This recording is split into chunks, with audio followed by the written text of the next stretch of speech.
What's up, everyone? Happy Monday. Welcome to another James and the Giant speech. So happy you're tuning in. Off the top, I just want to say thank you to all the people that watched the last episode. It got a lot of views, and it kind of reminds me to remind you guys, if you do enjoy this, please subscribe, because there were a lot of views and actually a lot of watch hours, but no one subscribed. So I'm just reminding everyone, if you do enjoy this, please subscribe. So let's get right into it. Today is going to be, I'm going to quote it as the cashing out economy podcast episode here.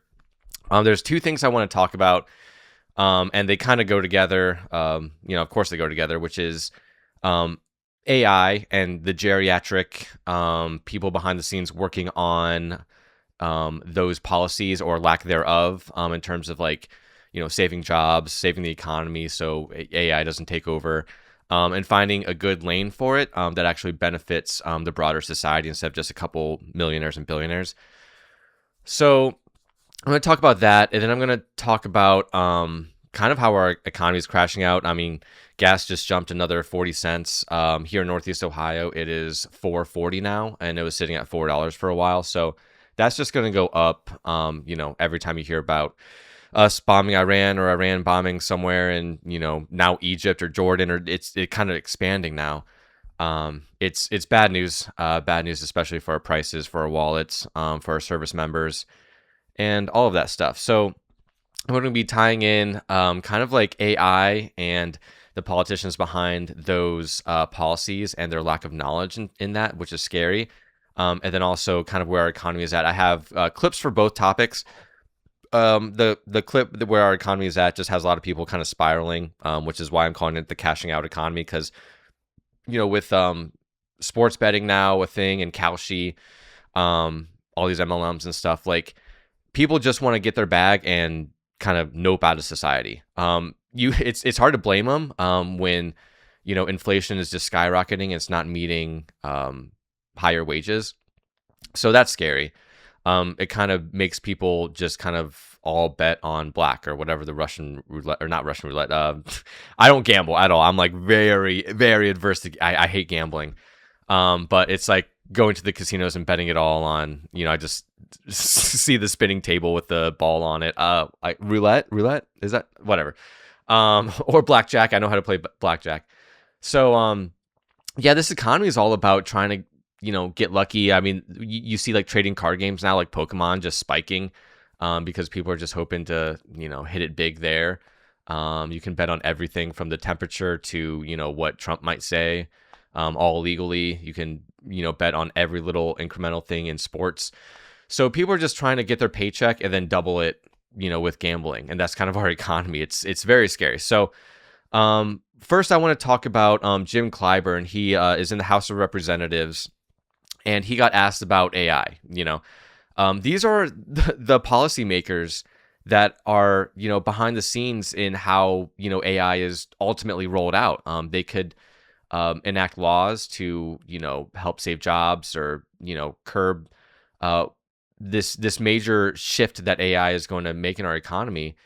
So, I mean, that's all our stock market is now, is economy. Is AI. It's a big bet on AI winning. And it's kind of like damned if you do, damned if you don't, because if, AI wins and, their stock value goes up and things, that directly correlates with jobs. So if AI wins, that means fewer and fewer jobs. That's their bet. That's what these billionaires are betting on, which is why they're spending billions and billions of dollars building data centers.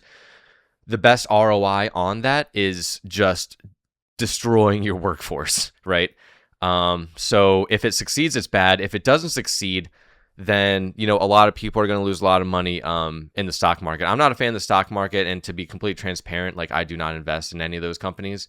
As obviously it's a good investment to. This is not investment advice, but Apple historically has been doing well. Amazon, all those things. I just fundamentally disagree with their business practices.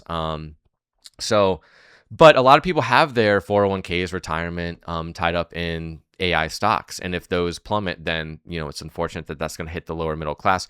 We're all subsidizing these giant risks that these big companies are taking. So in order to, have AI working for us and not deleting all the jobs, we need our politicians to really understand this technology, understand what it's going to do today and in the future, and be able to either have a slow rollout or just kind of enact some common sense policies in terms of like not one day having, the switch just flipped on our economy, where there's no more jobs, or just, scale back these data centers.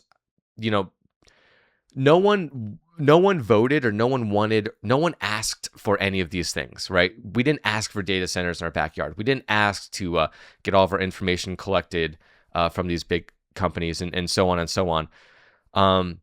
So there really needs to be some regulation in this space. Our government is always woefully behind in regulating new technologies because of this exact clip I'm going to show you, which is Jim Clyburn, who doesn't apparently know a thing about AI. So let me just play this clip, then we'll talk about it. I want to ask you about AI. There's so much that it's changing in terms of the future of work and our economy. Do you use AI? Have you ever used an LLM? No, somebody was telling me I ought to, but I never have. No ChatGPT, no Claude for you? Believe it or not, I didn't know what that was until about a week ago. Which one? So how is that even possible? How is that? You must be living under a rock that is also under a rock that is a tunnel leading to the center of the earth. Because if you don't even know what ChatGPT is, like you don't even know, right? You never even heard of that. That is so scary, especially with the position that he's in to make laws about how these things are going to affect everyone. It's just wild, but it goes on for a little bit longer. Hold on. ChatGPT or whatever it is. You didn't know till a week ago. Wow, I'm jealous. You've got yourself in a bubble. That may sound strange to you. I don't know. I didn't know what that was. Okay, have you been to a data center or anything like that? Or no? Okay.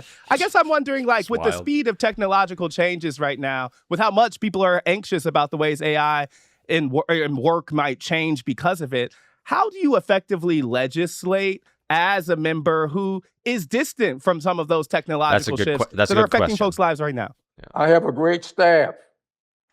This is so crazy because he says I have a great staff, just like deadpan to the camera. Your staff maybe didn't even mention ChatGPT. They didn't even mention any of these things. But it gets darker than that, obviously. But him not knowing what ChatGPT is just wild. And then he just says he has good staff. Well, like, maybe your staff could keep you updated on, a major topic that's being discussed in the United States, which is AI. They might want to maybe bring that up. What are you doing in your job? Like, what is he doing? He sits down behind his desk, probably immediately takes a nap because, again, all these people are super old. What does he know? What does he know? What do you guys comment below? Do you think there should be age limits on, the House of Representatives, Congress, the Senate? Like, do you think it should be, up to 65? I think that's perfectly reasonable. I really do. There's a lot of people that, I just hate when politicians think they're, they're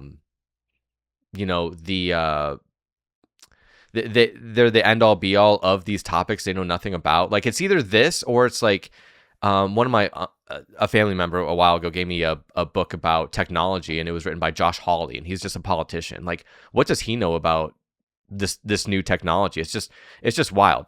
But there's a lot of very reasonable, smart, articulate people that understand government and also understand this technology. And to having these like geriatric members of the House of Representatives and so on, it's a disgrace to the voters, right? Really. So I'm just gonna let this play for a little bit longer. I wish I could know everything. Mm-hmm. I don't know everything, and I don't spend my time trying to learn everything. Mm-hmm. What I spend my time doing is trying to surround myself with people who do. And they didn't mention ChatGPT. Crystal, this is somehow worse, I think. I don't need to get into too much tit for tat, but worse than Ted Cruz not knowing the population of Iran as he was like agitating for war in Iran. Yeah, and that's a good parallel. So it just really blows your mind. When I saw that clip, I was infuriated. Like, oh my gosh, how do you not know how have you not heard of ChatGPT from like a week ago. Like, again, what are you doing? What is your staff doing? And like when he makes decisions based on AI and ChatGPT and stuff like that, when you see him casting votes for these things, talking about it, not talking about it, whatever, his basically worldview of it, he's getting that all from his staff, right? And guess who's wining and dining the staff? Guess who's giving the staff all these dinners and campaign contributions and just making things easy for Senator Jim or Representative Jim Clyburn over there? They're getting money from the AI industry, right? Okay, they're gonna take me out, wine me and dine me, give our campaign a whole bunch of money, give us whatever we want, and they're going to have a pretty good outlook on AI and data centers, and they're going to give that information to their boss, right? So the only thing he hears are from his staff, who are obviously listening to the AI lobby, the tech lobby, and it's no wonder why these politicians have such glowing reviews of data centers and AI, because they're hearing it from their staff, who are just being fed this information from the lobbyists. It's pretty easy. So that's kind of how Washington operates. So that's with the deal with AI. Again, no one asked for data centers. No one asked for this technology that is just seemingly to like seep into all parts of our lives. It's not just like a better Google, which I think is what it is. I don't know. Some people are worried about AI taking over. Other people, I've been recently listening to the people that are making the argument that AI isn't going to do everything that is promised, and it's actually going to. It's a big bubble. It's not going to ever realize its returns in terms of like actually making money from data centers. A lot of things that these opponents of AI, really taking over say is like, nothing is really advanced that far. Everything that AI does, you could really distill it down into what you call a plugin. And since I do, photo, video work and stuff like that, I can kind of relate to that, where AI in the production industry it just seems like a really convenient new plugin that's a part of all of this software that we've already have learned, and everything is just like an update with a new plugin with AI. So in terms of like it being groundbreaking and earth shattering, whatever, it just doesn't seem to be there. So that's why people speculate it's a bubble. And when you see these like robots trying to like fold laundry and be in your house and stuff like that, people don't want that type of invasiveness in there. Obviously there's cameras, there's sensors, there's Wi-Fi going on with all these in-home robots that they're hoping to roll out, especially Elon Musk is now even leaning more to these humanoid robots with AI. So it's something that it's a technology that hasn't been realized yet in the real world. And I think when it even does happen, people aren't going to want it. Like, I don't want a robot in my house, even though if I never had to do like a dish again or a chore again, I still wouldn't want this robot in my house, operating seemingly independently, or he could be like the robot, the robot. It's weird. I'm not going to add pronouns to a robot. It could get hacked and stuff like that. Like, you never know what could happen. And there are stories of these. I forget what company it was, but a while ago, they're starting to roll out these AI robots that help do chores around the house, and they found that like more than half the time, more than 50% of the time, they're actually being operated by someone like overseas, moving and controlling the robot. It wasn't actually, artificial intelligence. It was someone else behind the scenes, and the people didn't even know, right?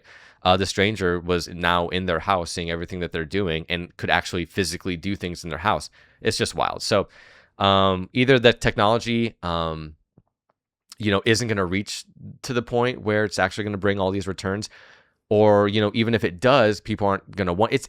People aren't going to want it. It's just a big bet. It's a big bet. I'm not a bettor, but again, this is the theme of the podcast, right? Our economy is just grab my bag, cash out now economy. Bet your paycheck. Hopefully it doubles because my wages aren't keeping up with inflation. It's really shaky. So that leads us perfectly into the cashing out economy we have with things like Kalshi, Bet365, DraftKings, and there's just tons and tons and tons more. So I'm just going to play a couple clips of, I'm not on TikTok, but I find these clips, and I think they're pretty interesting because it gives insight into kind of the average household, the average American, and how they're dealing with this economy. This is your sign to stop paying your credit cards, okay? Now, this is not medical advice by any means, but it's important for you to know that my credit cards have not been paid in many, many, many months, and whose credit score is going up? I don't know how that works. I don't really believe this girl. That's weird. So it's all a scam. It's all numbers. Money is not real. It is just numbers on a freaking screen at this point. I think I'm going to call this crashing out and cashing out. This episode, I don't know. Same with the credit score. Numbers on a screen that go up and down like a teeter-totter. Something that's never sat right with me is how somebody can work full-time, work 2 jobs, and still not be able to pay their bills. Hey!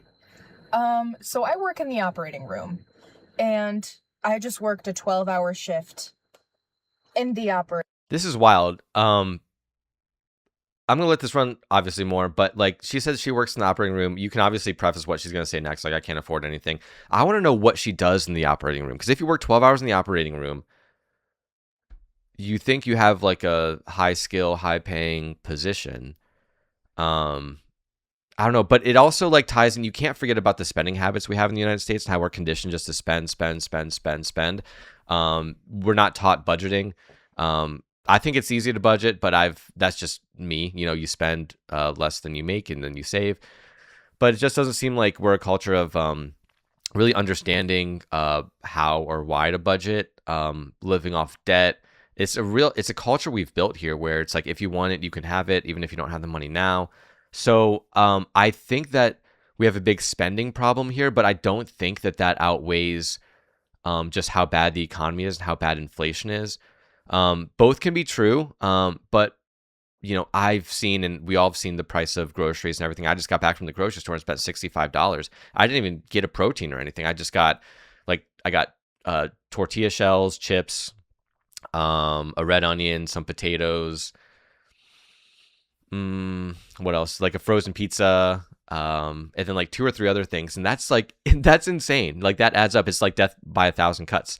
So, even someone who's like very budget oriented, which is what I am, like every month, every week, whatever, it's tough. But you know, some people also have a spending problem. It's a part of our culture. But I don't want that to take away from, you know, even the people that are trying to do it right, that are trying to budget, that aren't trying to live off debt, trying to be debt free and everything. It's getting harder for them too. So it's getting hard for everyone. So let's just keep playing. Operating room. And I cannot afford my rent. I can't afford my rent. I can't afford gas. I can't afford groceries. I can't afford any of my endless other bills that I am responsible for because I am an adult. After working a 12-hour shift in the operating room. So you know what I have to do? I have to DoorDash, and it's 12:30 at night after I've been on my feet in the operating room for 12 hours. I don't know. Do you believe she looks pretty fresh for being on her feet for 12 hours? Me and you know, the people that work with me, we did a wedding and it was 10 and a half hours on our feet and I was dying. But that's also outside, and I don't know. Is this true? Is that real? I mean, do you think you have to have a spending problem in order to be in dire straits like she is, with like seemingly a good job having to DoorDash? Like someone working in the operating room has to DoorDash? I don't know. Do you believe it or not? I'm not on TikTok, so I don't know if people are just like making this stuff up, but she looks like she doesn't look tired whatsoever in that. Like her makeup looks good and everything. And so I don't know if this is just someone like trying to get clout on TikTok or whatever, but we'll see. I don't. Some of these people, it seems like it's real, and others, you know, it's kind of hard to believe. This might be real, and she might have a spending problem. You know, this might be real, and you know, she's just bad with money, or you know, this might be real, and the economy is that bad. I don't know. Maybe she's a single parent. Like that might be a thing. You know, Being a single parent, that's a lot. All day. I'm now out DoorDash. But who's watching her kid while she's doing all this too? YouTube Premium Oh is my gosh. ad-free YouTube. All right, sorry guys. See, speaking of budgeting, I do not pay for YouTube Premium and all that stuff because I try to keep it tight with my subscriptions. At least this month, I can't make a payment towards my Visa. I know they will understand. I have to extend when I'm moving anyway, which really sucks. But it doesn't seem like I need to. Ideally, I wouldn't pay for the next 2 or 3 months. I don't want to do that. But I really want to pay off my credit card. Well, if you don't pay off your credit card, interest is just going to accumulate. Next July, I have to pay $3,000 again for a different credit card. So yeah, I don't know what to do unless I transfer that to another card. Yeah, that's a doom spiral. Paying for a credit card from another credit card, that's just accumulating more and more and more interest. Just to show you guys a little bit about myself, who I am, because you're going to get little things here and there about me as this podcast goes on. But I like pride myself in, and this isn't a brag, this is just something that I want people to know that is possible and they can do. I've never paid a cent of interest in my life. No one ever taught me about money. It just didn't make sense for me that, if I didn't have money, how I can still pay for things. It all comes back around. It accumulates interest. It affects your credit score. It affects any type of loans or a house or a car you're going to get. It's just going to get worse and worse and worse for you with all that, pesky interest. I didn't really fully understood that. The worst time economically in my life was like a year or two after college, and I used to work at a doctor's office, and I used to do filing there. And when a doctor was on vacation for a week or week and a half, 2 weeks, they're doctors, they get to go on vacation a lot. A nurse would take over my position of filing. Okay. But I never really knew when that happened. It would always be maybe 3 or 4 weeks notice, and I wouldn't work for a week and a half, 2 weeks. And I was living with 2 of my friends at the time, and our rent was super, super, super cheap. This was probably, when was this? I don't know, maybe 10. I don't know. It was a while ago. And so our rent was super cheap. Everything was super cheap. But during those times, I was still living paycheck to paycheck, with everything being super cheap, fresh out of college, not a whole lot to my name. And I was playing a lot of music and, not really focusing on anything at the time. I was still driving a couple hours to play shows and stuff like that with my friend back in college that lived in Athens, Ohio. So I would go down there and we'd play shows, and I would come back up, not taking life too seriously, just kind of still doing what I wanted to do and not buckling down. So that was obviously on me. But when the rent came due during those months when I had, weeks off, it was tough because I sold things to make rent. I used to play paintball competitively. I remember one time I had to sell my paintball gun, which was worth hundreds, $800-900 that I sold it for. I used to love longboarding. I had this epic, it was the longest longboard I've ever seen, and it just had this perfect bend in the middle where it felt like you were on the cloud when you were riding it. Anyway, I had to sell that too. It sucked. I just didn't know what else to do, and a credit card didn't make sense to me because I'm like, why am I just going to pay more money from money I don't have? So I don't know. It's just important to be financially responsible because at least for me, it gives me peace of mind, and that's really all I want. I want to know I can handle an emergency. Everything I own or everything I have, I own. So things aren't owning me. So it's just a whole philosophy. And I totally get it if people, have a different worldview. We're all different. So, but that's just how I see it. And that's why I've never gone into that. So I'm just going to play a little bit more of this, and we'll close out with a couple more clips here very shortly. Okay. Your credit card off. Don't pay your credit card off. We all collectively decided we're going to max out our credit cards and not pay it off. If we got a group of, say, 100,000 people to max out their credit cards and then not pay it off. That's every county. And say we got more people to do that. All those credit card companies, they're going to go completely bankrupt. What's going to happen to the American dollar? It's not even real. The American dollar does not exist. Like, there's not a certain amount of money that we have that's connected to the gold, to how much gold we have. That is completely screwed up. That does not exist anymore. We literally are just making more and more debt. Like, did you know the money that you have in the bank, they don't have paying no more bills. I don't give a cut all this shit off. I go move in with my sister. I'm sick of it. You know what I'm saying? Every month. Mortgage. But there's just so many of these clips. There's like thousands and thousands and thousands of these clips. I could play clips like this nonstop for like a week straight, and then the next week there would just be even more clips like this. So, you know, I'm not on TikTok. But I do see people at the grocery store. I do talk to people in real life, and they all have like the same sentiment as, you know, people on TikTok and people that, you know, record these types of videos. And I do believe them. I do believe most of them.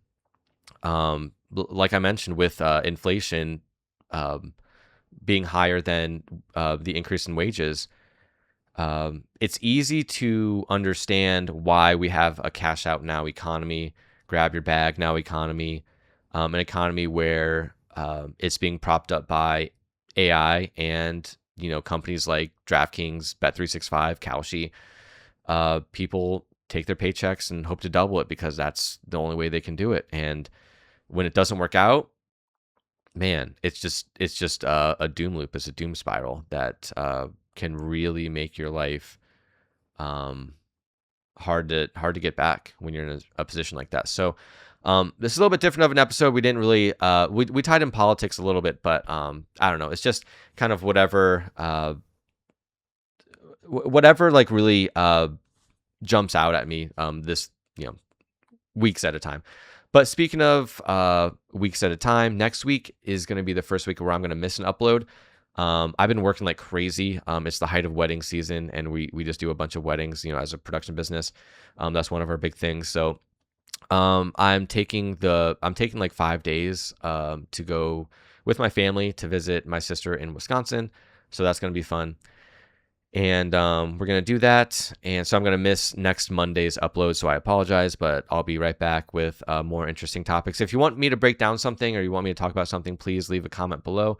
Like this video and please subscribe. Because like I said, got a decent amount of views for not, you know, promoting this at all or whatever. Got a decent amount of watch hours attached to that. But no subscribers, so please subscribe. I enjoy doing this, and you know, I hope to do it more and more.